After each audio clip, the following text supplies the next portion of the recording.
Hello and welcome to episode 20 of Long Shots, our weekly podcast where we discuss practically anything that we find interesting, relevant and intriguing.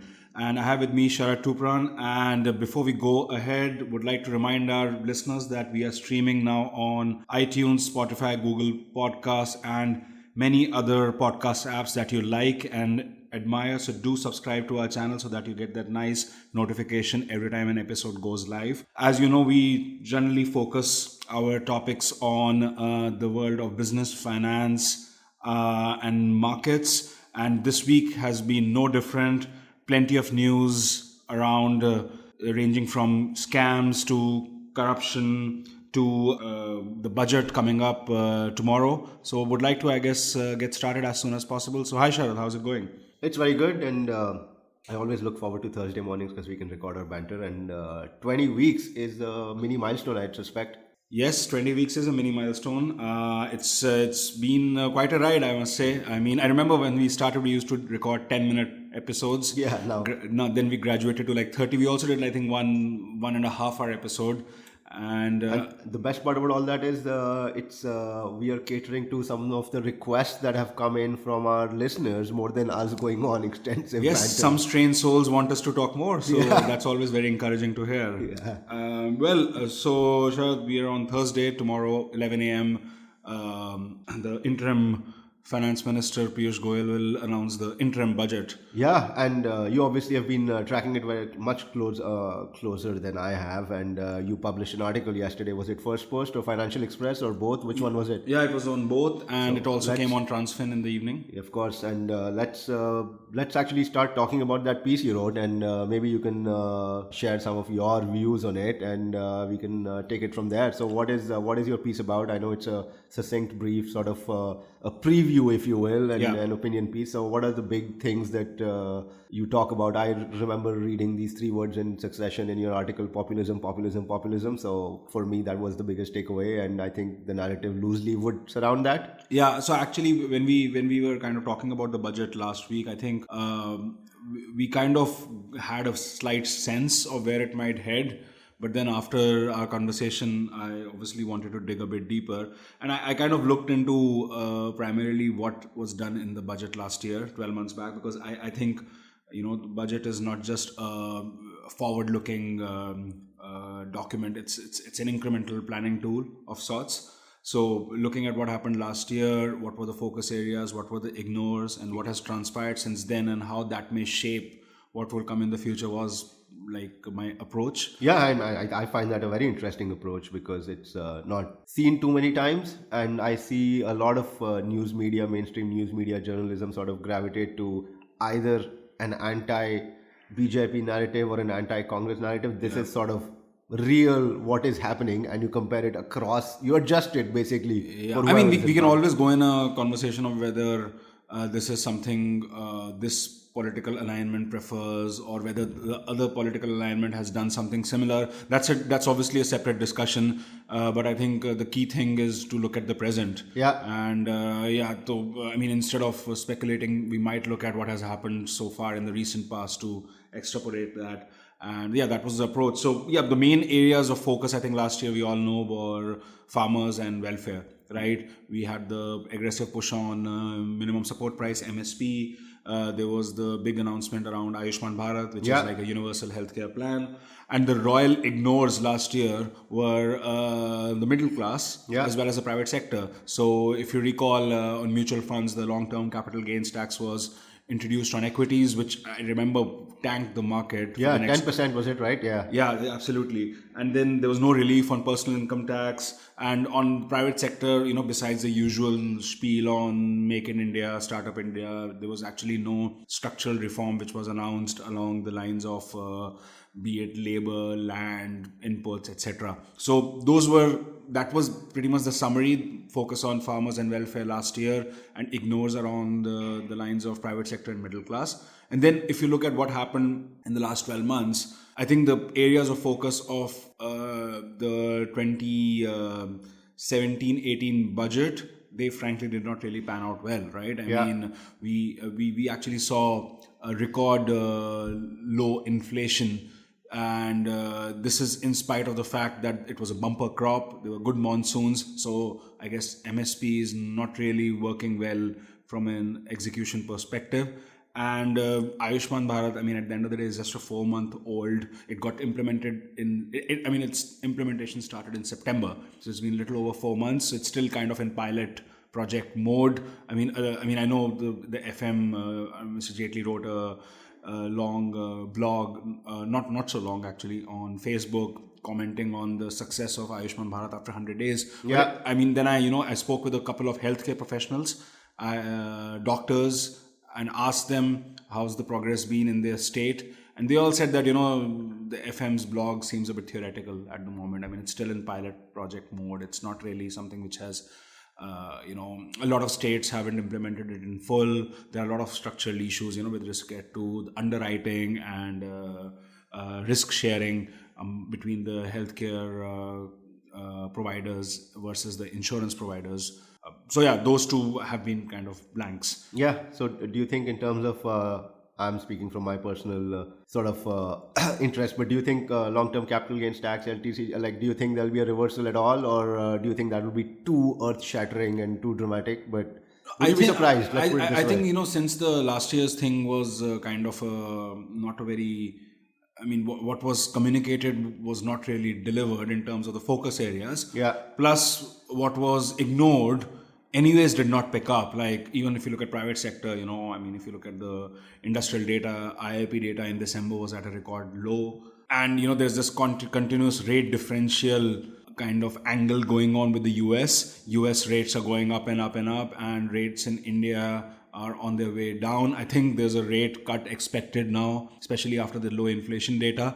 So the rate differential is going to go up anyways, and that will lead to capital outflow. So the private sector has not really picked up in the 12 months, in spite of, I mean, in addition to being ignored in the budget, it did not really pick up. And middle class, I think it's again a kind of a dissatisfied lot, right? And, the elections are there in May or June, I mean, there's hardly any time left to actually come up with something very structural in nature. So I do feel that the government is going to take the populist route, and they are going to focus on the lowest common denominator, which is basically the mass market, as you say, be it farmers and be it the middle class. So I think tomorrow's budget is going to be pretty much focused. Yeah, no, I agree with whatever you're saying, and I enjoyed reading your piece as well. I feel like from a political standpoint, I don't think either party, Indian National Congress or the party BJP, are clear favorites either way. It's so in that case, I feel like rural mandate or rural strengthening becomes a very popular mandate to sort of thrive on, and this is your last chance to sort of gain some populist narratives in place, right? So Yeah. obviously it'll be very interesting to see, and let's see how it goes, and I'm guessing you'll be closely tracking it. That's what, tomorrow. Yeah. And maybe another piece after that. Yeah, maybe let's see. Hopefully, the best way to spend your Friday and Saturday is to write an article, isn't it? Yeah. I mean, but the very interesting thing when you mentioned that, if you look at overall the subsidy burden of the government so far, frankly, they have been very disciplined. I mean, they have not.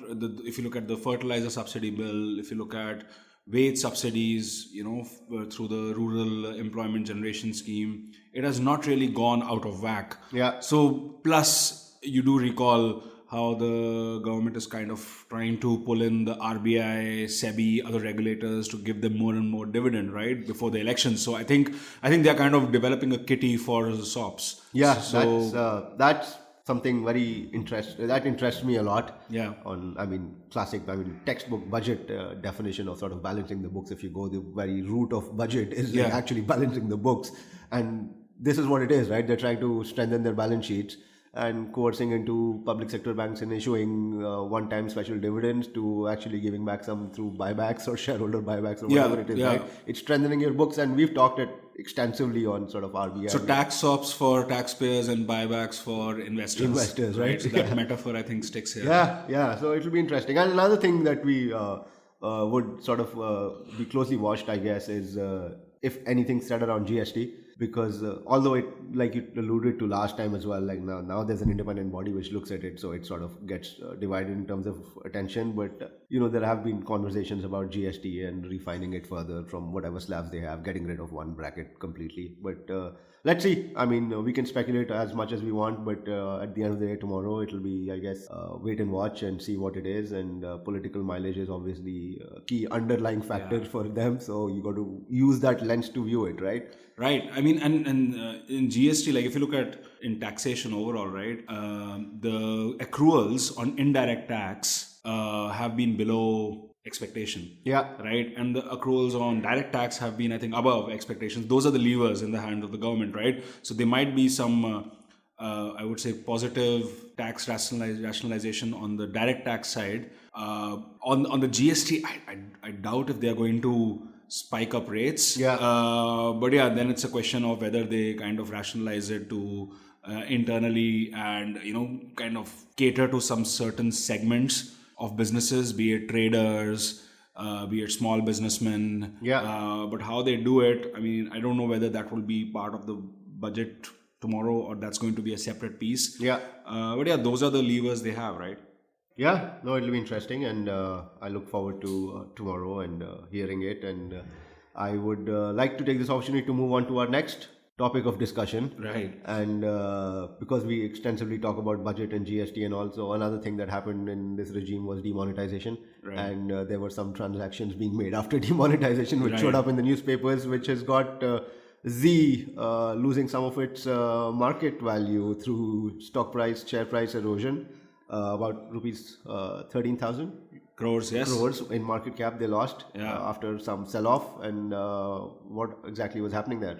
I mean, I think I don't know if it's time to look at Z's share price chart and Hitmax to see how it has panned. I have not seen it, so I can't comment on it. But I think what happened was I just hang on. The reason I just want to let our listeners know that the reason we are laughing is because we, in hindsight, listened to our podcast about 2 weeks back, and we made a comment on Jet Airways stock price chart. Yes. And Nikhil and I have chuckled about our rather strong views on it.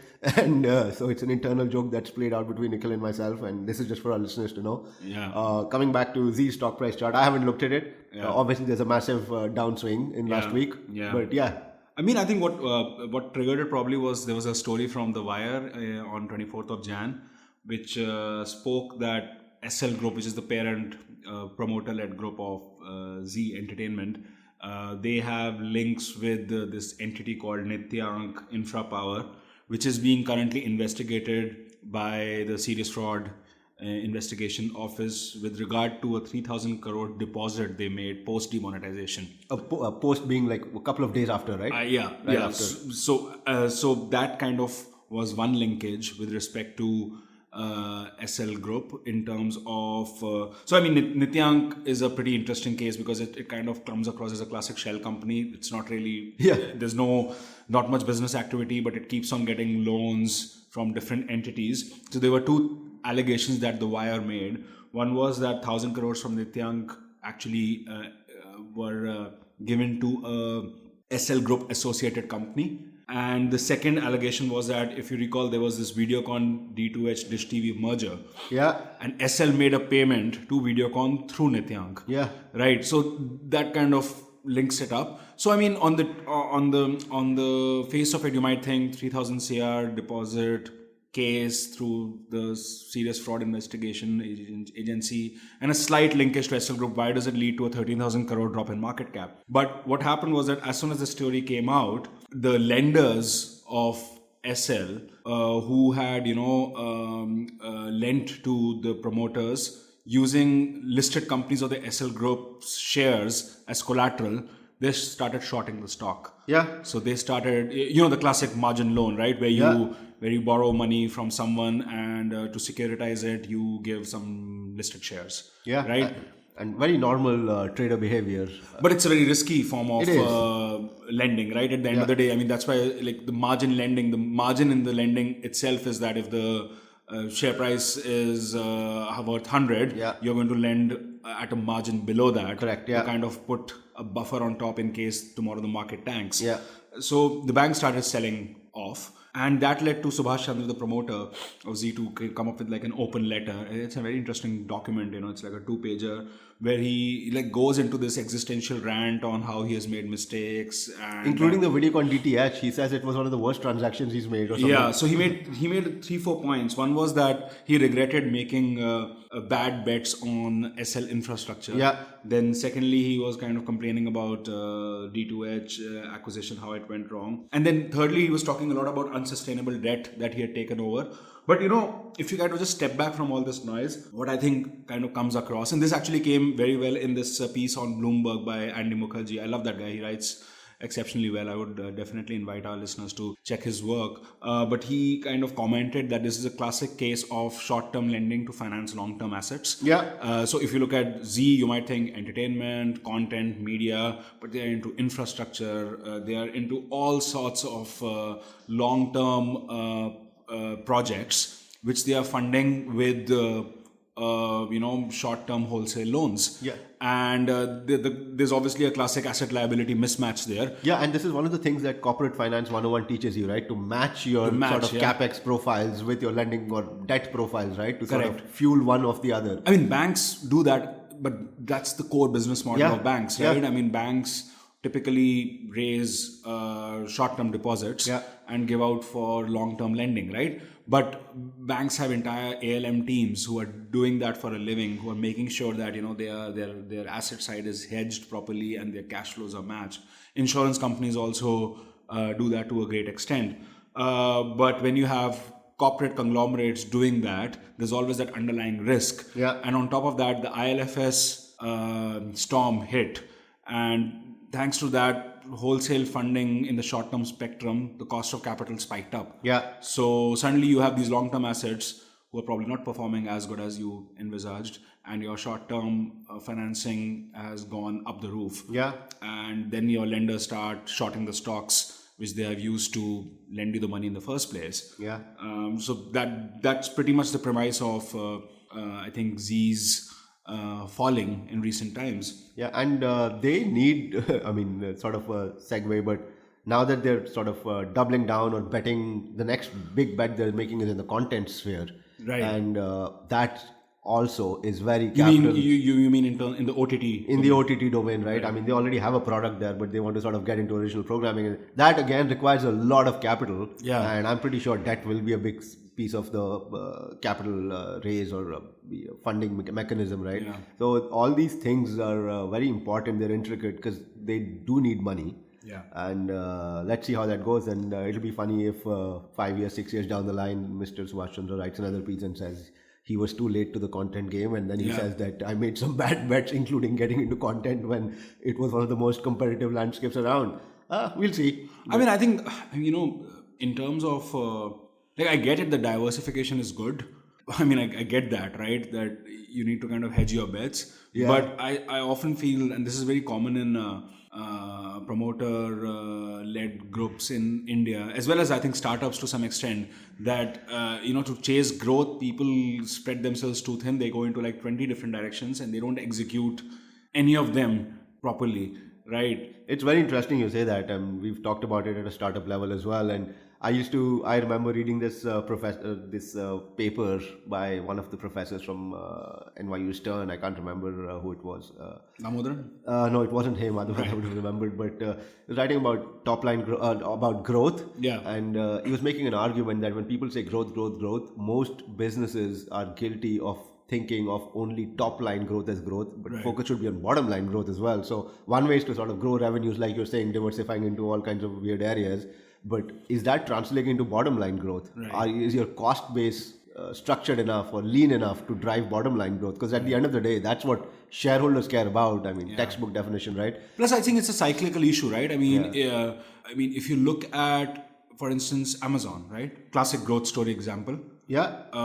For years, Amazon... Beautiful stock chart, exactly. Not at all like Jet Airways or Z. I mean, I think, Sharon, it's time to check Z's share price chart. It might actually not be that bad in the long term before we kind of throw a rant at that as well. Yeah. But I mean, if you look at Amazon as a classic case, right? For a period of time, they only focused on books. Then they focused on music. Then they focused on toys. They went, they expanded their company one category at a time. Yeah.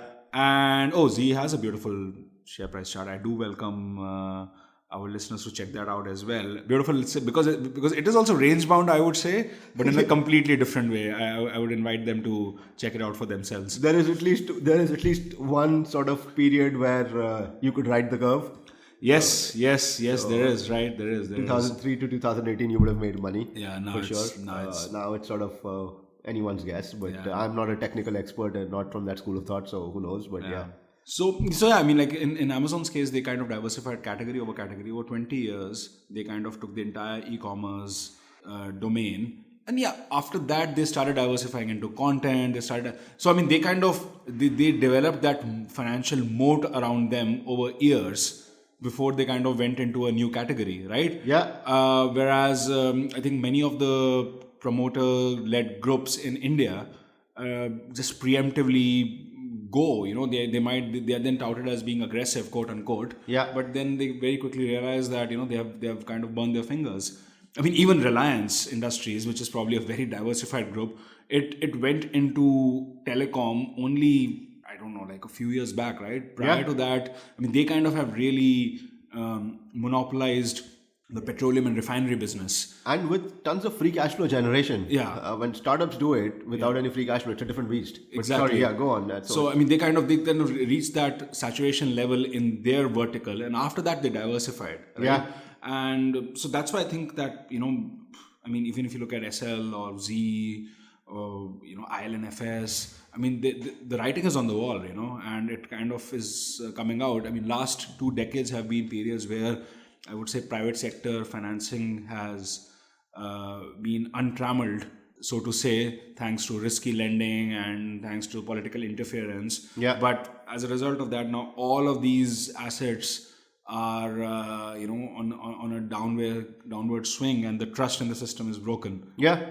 And to your point about startups, I mean, we were talking about it briefly, but I think now that we've touched on this subject, I guess. You mean in terms of diversifying? In terms of diversifying, I think we were talking the other day, was it day before or when we were briefly talking about Ola? Yeah. Because we stumbled upon some news and sort of what all they have done in such a short period of time with all the funding that they've raised. Yeah. Top line growth in the sort of ride hailing service and growing internationally is just one piece of it. But co-working is it, and medicinal space, then sort of food panda in terms of food delivery, and then cutting it down later, focus on prime labels. Like they've thrown their hands at multiple things as well, right? I mean, Ola, I think till I think 1.5-2 years back, I was really liking that story. Yeah. Because they were very focused on ride hailing.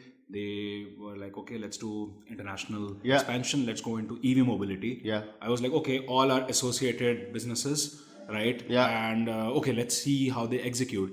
But meanwhile, then you hear that they have acquired a pharma delivery company. Then you see that they have acquired a food delivery company. Then you see that they have applied for a co-work. No, that was, I think. NBFC license. Yeah, then they applied for an NBFC license, right? And then they cut down costs on their food delivery business. Yeah. All that has happened in around like 12 months. Yeah. Right? I get it. They are now well backed. They have good money.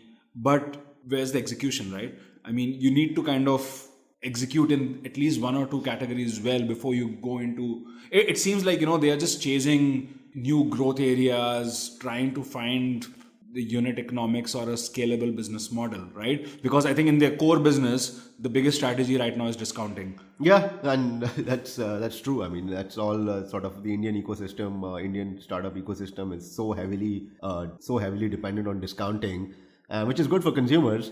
But yeah, like you said, like they've not aced one thing, and I have very similar views as well on them. Like they can make an argument that at the end of the day, they're sort of in distribution or transportation kind of loose umbrella, right? Be it medicine or people, we at the end of the day transport stuff. But that's very loose for it to be sort of work in conjunction. And like you correctly said, execution is a completely different beast. You can't.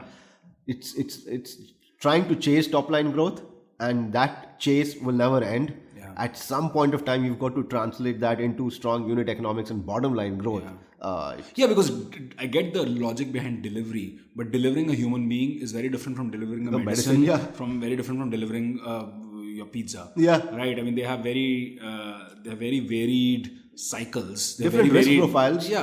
different risk profiles, different expectations at the consumer end as well. True. Right. So just because it's delivery or logistics doesn't make it synonymous with each other.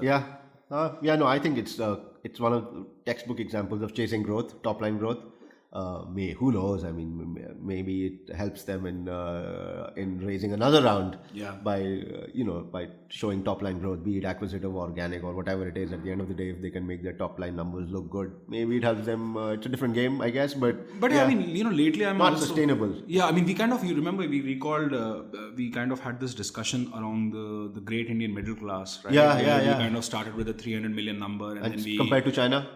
So 300 million middle class. That's the growth that VCs are chasing. That's the growth that startups are chasing, right? But then if you kind of look through it, the 300 million number shrinks down to like a 60-70 million number effectively, right? Yeah. So I think there is probably a broad realization that chasing mass market growth only probably does not work. You also need to capture that premium creamy layer who ends up paying you something.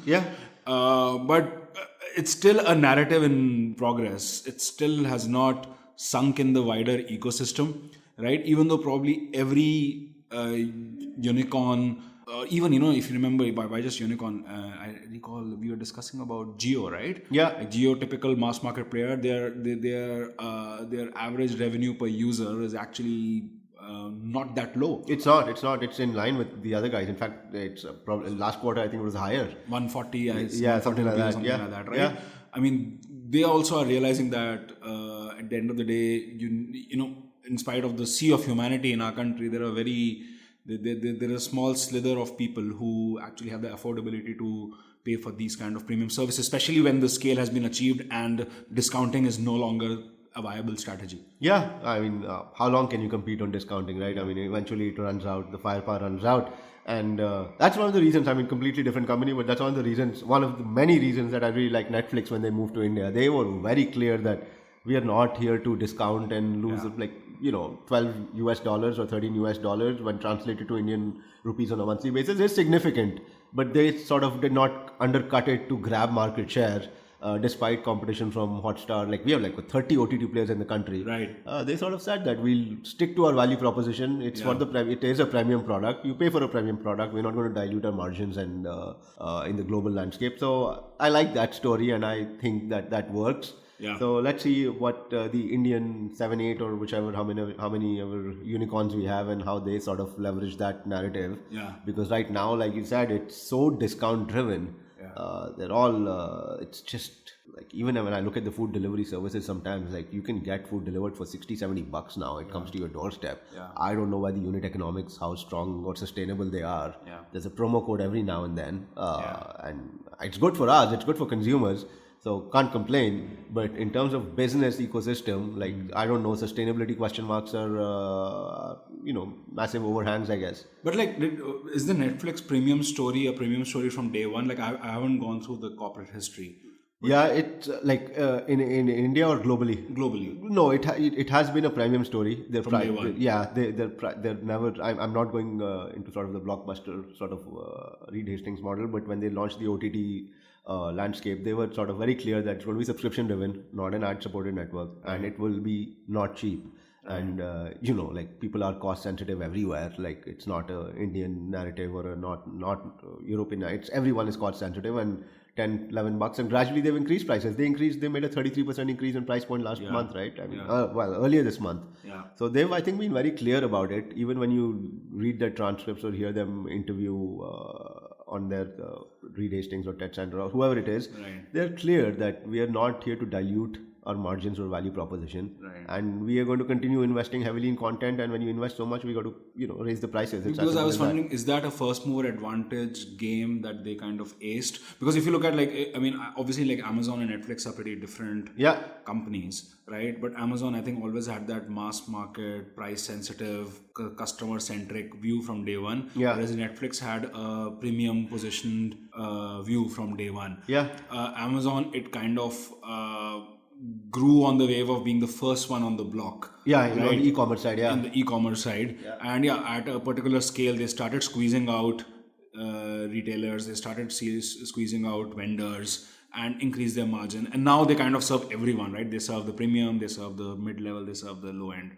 customer, right? Whereas Netflix had I would say a slightly first mover advantage, right, in the OTT space. Yeah, I think so. And they're pure play OTT, right? Yeah. Unlike Amazon, which uses sort of content as just one of the levers in a more robust value proposition, I guess. Yeah. So yeah, I mean, you can say that it's first mover and someone who's valued premium offering. So let's see how that unfolds with the other Indian companies in India. Cool. So I think again, we're looking forward to what's going to happen tomorrow. I think we'll also do probably a follow-up next week. Yeah, I think we should just touch base on some of the things that have come up in the budget and share with our listeners. See how much I was right and how much I was wrong. That's always an interesting exercise. Yeah, that will be interesting. Even if one is right, I'll be happy. I think you should be. Yeah. So, but yeah, that's I mean, at the end of the day, it's an exciting time to analyze the business and economic space around us, and we'll continue doing that, right? And on that note, I think we can sign off. But prior to that, obviously, would like to welcome our listeners to share your very valuable feedback on by either rating our podcast or commenting or just dropping us an email. To make it a better proposition. And that's about it, I guess, right? So this is Nikhil. And this is Sharath. Signing off.